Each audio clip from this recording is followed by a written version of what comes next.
کے تاجدار نے یہ سبق پڑھایا ہے اور بتا دیا ہے لوگوں میری قبر جب کھودنا تو صرف کمر یا سینے تک نہیں اتنی گہری کرنا تاکہ احمد رضا اس میں کھڑا ہو سکے.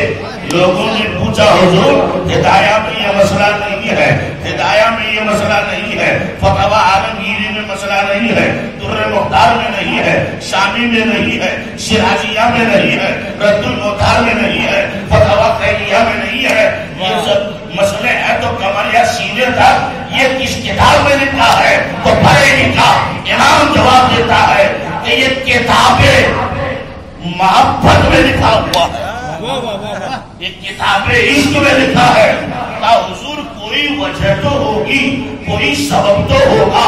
آپ کہ ہاں وجہ ضرور پوچھو, سبب ضرور پوچھو. ارے سنو, ہم نے نبی کو دیکھا نہیں, فجر کے بعد بن دیکھے کھڑے ہو کے ہم نے کہا یا نبی سلام علیہ. جمعے کے بعد ہم نے کھڑے ہو کے کہا یا نبی سلام علیہ. میلادوں میں کھڑے ہو کے کہا یا نبی سلام علیہ. جلسوں میں کھڑے ہو کے کہا یا نبی سلام علیہ. جب بن دیکھے ہم بیٹھ کے نہیں کھڑے ہو کر نبی پر سلام پڑھتے ہیں. قبر میں جو آقا آئے گے تو کیا ہم بیٹھے بیٹھے نبی کو سلام کریں گے؟ فرشتے پوچھیں گے احمد رضا ما تقولو فی حق حاضر حضور, ان کے بارے میں کیا کہتے ہو؟ ہاتھ باندھ کر کھڑے ہو جائیں گے اور کہیں گے مصطفیٰ جائے گا سب تم بھی کرو تم بھی کرو. حضرات محترم, آج حضور اشرف الاولیاء جو کشکشہ شریف کے ہیں, اور یہ کون ہے کیا ہے یہ بھی سن لیجیے. اعلی حضرت اشرفی میاں سید علی حسین اشرفی, ان کے دو بیٹے سید احمد اشرف اور ایک سید مصطفیٰ اشرف. سید احمد اشرف کے بیٹے سید مختار اشرف, جن کو سرکار کرا کے, اور سید مختار اشرف سرکار کلا کے بیٹے شیخ اعظم سید اظہار اشرف, ان کے بیٹے سید محمود اشرف جو ابھی صاحب سجادہ ہیں. اشرفی میاں کے دو بیٹے احمد اشرف, اور یہی احمد اشرف اعلی حضرت بریلوی کے شاگرد حضور محدث عالم بھی شاگرد, اور یہ سید احمد اشرف بھی شاگرد. احمد اشرف کے بھائی مصطفیٰ اشرف, مگر سید احمد اشرف کا انتقال پہلے ہو گیا. اشرفی میاں باحیات, تو جب بڑا بیٹا انتقال ہو جائے تو اس گدی کا مالک چھوٹے بیٹے کو ہونا چاہیے. اگر گدی کے مالک چھوٹا بیٹا مصطفیٰ اشرف کو بنایا جاتا تو آج صاحب سجادہ قاضی میاں ہوتے, کیونکہ مصطفیٰ اشرف کے بیٹے کا نام مجتبیٰ اشرف, مجتبیٰ اشرف کے بیٹے کا نام جلال الدین قاضی میاں. مگر اشرفی میاں نے یہ کہا تھا کہ میں اپنے بیٹے کو چھوڑ کر اپنے پوتے سرکار کلا, جن کو ہم کہتے ہیں, انہیں گدی نشین اس لیے بنا رہا ہوں کہ مجھے بزرگوں کا یہی آدر ہے.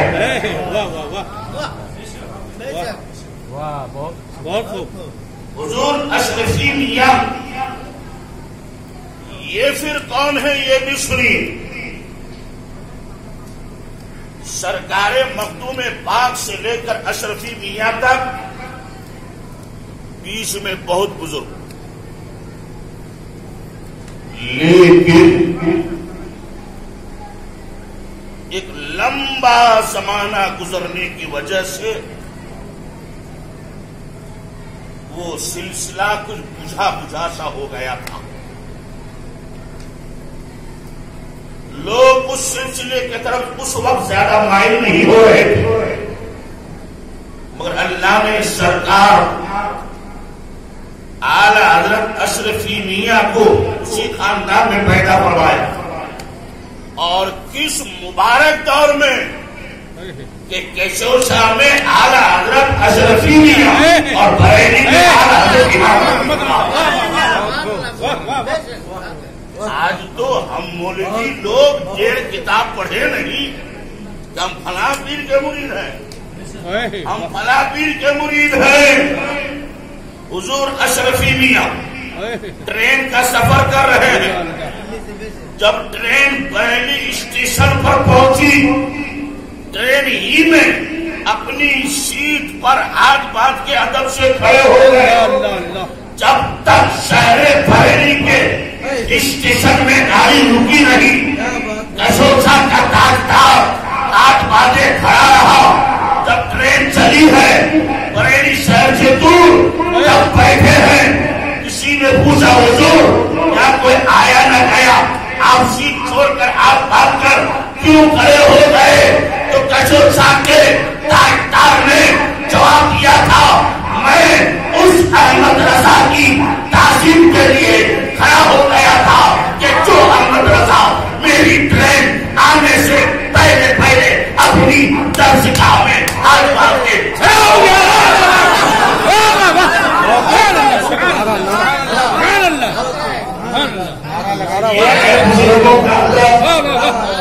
نعرہ وارا لگائیے. اور جب پہلی بار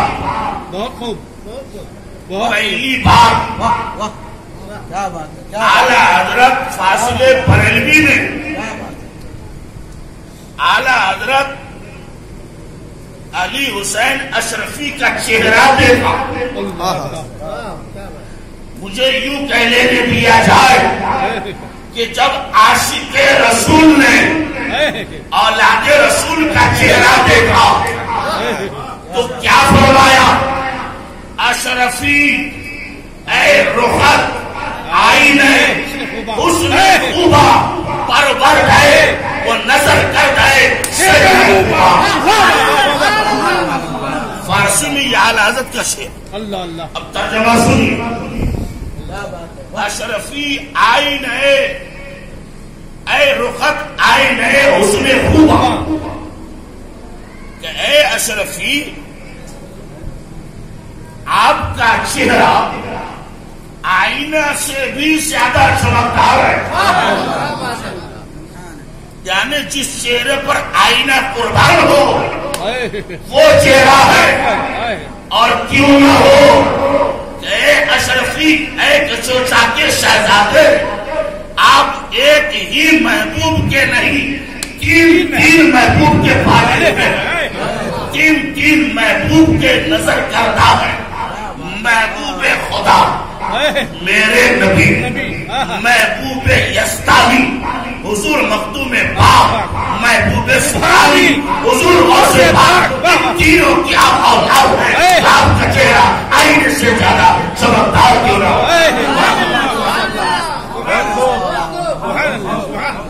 اور کیوں نہ ہو کہ یہ لوگ کس رسول کی اولاد ہے؟ ذرا توجہ فرمائیے گا. کس رسول کی اولاد ہے کہ جس رسول کے بارے میں آج کل کا شاعر نہیں. آج کل شاعری کیسے ہوتی ہے یہ بھی میں آپ کو بتا دوں کہ کسی بھی مضمون کو لکھنے کے لیے اس کی معلومات کا خاکہ ذہن میں لے کر اسی کے مطابق شعر و شاعری کرنا. مگر ایک ایسا شاعر جنہوں نے صرف تصور کی بنیاد پر، تفکر کی بنیاد پر، تخیل کی بنیاد پر شاعری نہیں کی، بلکہ ایسی شاعری کی ادھر آمنہ کے لال کا چہرہ دیکھ رہا ہے، ادھر شعر لکھ رہا ہے.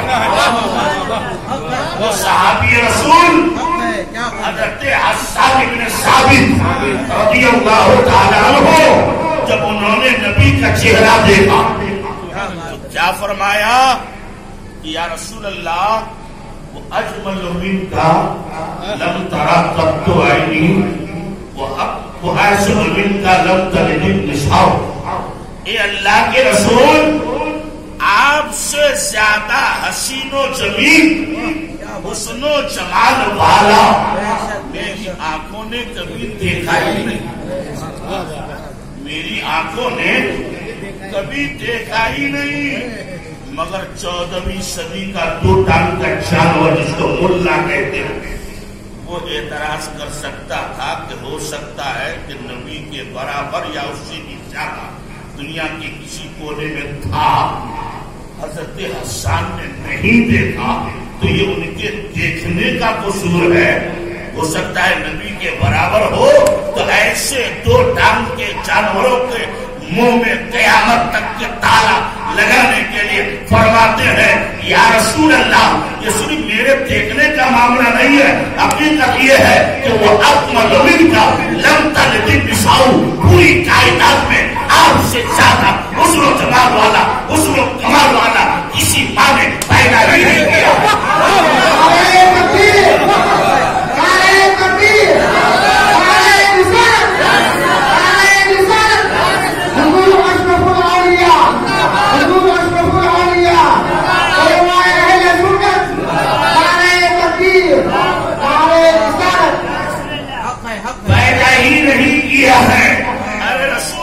چہرہ تو وہ چہرہ ہے انسان کے انسان، جنگل کا جانور بھی درشن کے لیے بے قرار رہتا تھا. حضرات محترم، اگر رسول کے حسن و جمال کو دیکھنا ہو تو میں 2 منٹ میں آپ کو سمجھاؤں. آج ہی اسلام پور میں تشریف لائے تھے سرکار بابو حضور، ہزاروں لاکھوں کے مجمع میں بھی دور سے لوگ پہچان لیتے ہیں کہ یہ ہے آل رسول، یہ ہے اولاد رسول. تو جب 1400 سال گزرنے کے بعد نبی کے بیٹوں کی خوبصورتی کا یہ عالم ہے تو 1400 سال پہلے میرے نبی کے چہرے کا حال کیا رہا. حضرات محترم، آپ اندازہ لگا دیں اسی نبی کے خاندان کا ایک مہکتے ہوئے گلاب کا نام اشرف الاولیاء. اور یہ بھی سنی، جب میں کانپور میں پڑھ رہا تھا تو وہاں کے شیخ الحدیث جو غازی پور یو پی کے رہنے والے حضرت علامہ مولانا مفتی محمد احمد شاہدی صاحب جو اشرف الاولیاء کے کلاس فرینڈ ہیں، وہ فرماتے ہیں کہ الجامعۃ الاشرفیہ مبارک پور میں طالب علمی کے زمانے میں جب 20 سال میں چھٹی ہوئی، جیسے 6 مہینے کے بعد امتحان ہوتا ہے جس کو بولتے ہیں ششما کی امتحان، تو چھٹیوں میں حضور مجتبی اشرف میاں اپنے گھر آئے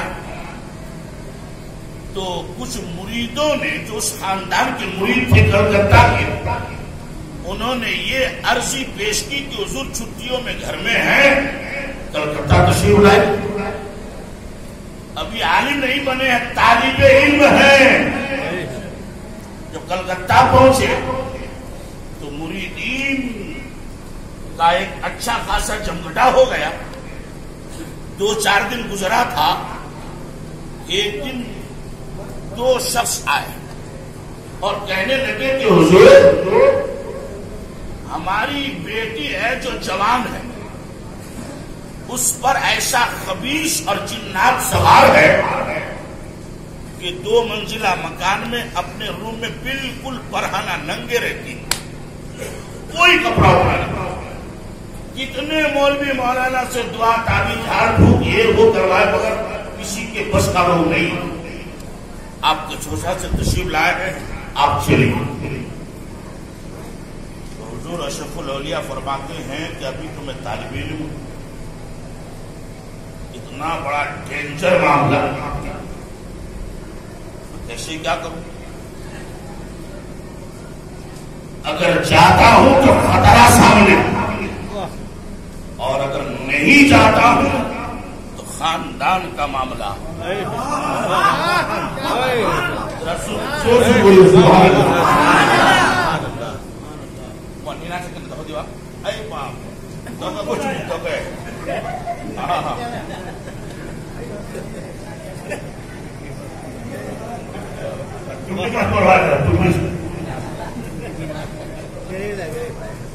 حضرات ادھر سنیے، ذرا زور سے کہہ دیجیے سبحان اللہ۔ یہ بھی سن لیجیے کہ آج کل لاک ڈاؤن میں ہم لوگوں کا جلسہ بند ہے، جلسہ کا سیزن رہتا ہے تو ہم لوگ چاہتے ہیں کم سے کم بولنا پڑے، تو کل کے لیے آواز کو بچا کر رکھنا ہے۔ یہاں تو کوئی جلسہ ہی نہیں ہے، اس لیے صبح 4 بجے تک تبلیغ ہو گیا۔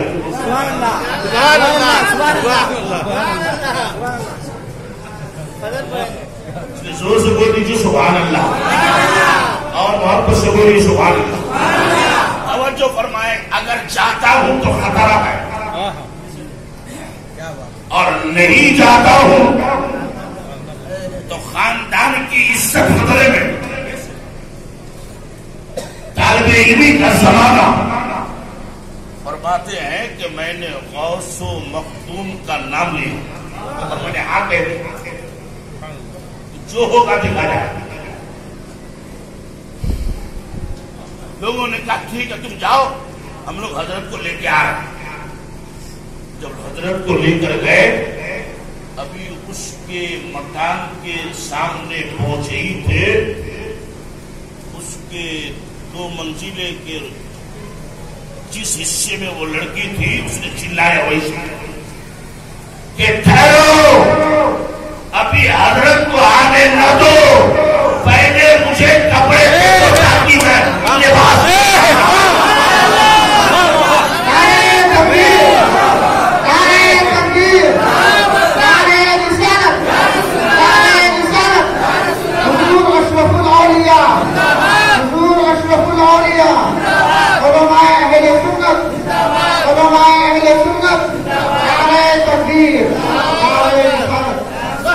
وہی لڑکی جو بالکل ننگے پڑھانا رہتی تھی، آواز دیتی ہے میرے گھر والوں پہلے میرا لباس مجھے دے دو تاکہ میں باپردہ ہو جاؤں، اس لیے کہ آنے والا کوئی معمولی نہیں، مختومی خاندان کا شہزادہ آ رہا ہے۔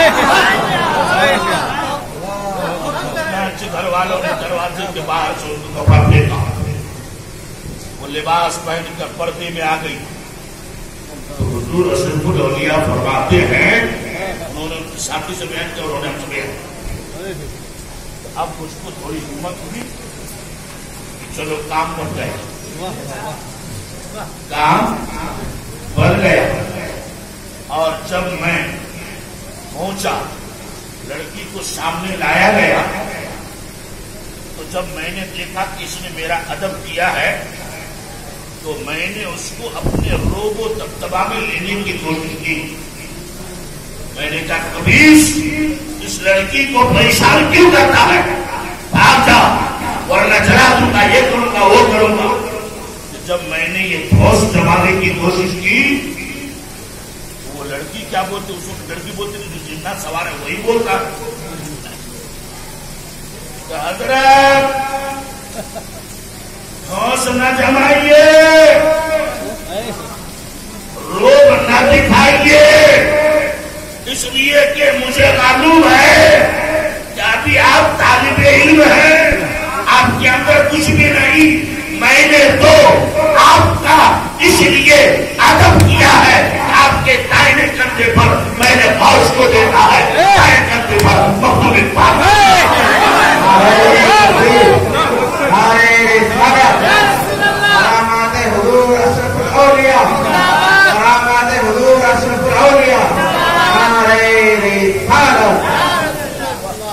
میں نے آپ کے خاندان کے بزرگوں کا ادب کیا ہے، اور چونکہ میں بھی اسی مختوم پاک کا مرید ہوں۔